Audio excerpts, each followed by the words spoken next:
right, guys, so I'm seeing all over Instagram and Facebook and all those other social medias the new orange drink from Starbucks. So I went over to my local Starbucks and I thought I would give a little review on it just to kind of give you guys a little piece to see if it is like a peach ring like everyone is talking about. Now I ordered it as a Venti black tea lemonade and then peach juice, which I had said half peach tea, but she did peach juice, I guess is the way that they do it. And then I did a splash of regular whole milk. I know some people are doing soy milk, but I can't drink that, so I have a slight modification with that.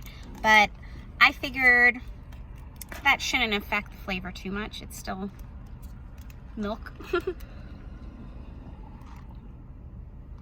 Okay, internet is not wrong. This tastes just like those peach drinks, the little peach rings, that a sour candy. I love them. They're one of my favorite candies. I always liked them when I was a kid. I mean, I'm rocking my kids' sunglasses today. I mean, they're literally my daughter's sunglasses, but I couldn't figure out where mine went. But if you want your own orange drink from Starbucks, just follow the little recipe. I hope you guys have a great day. Make sure to like and subscribe.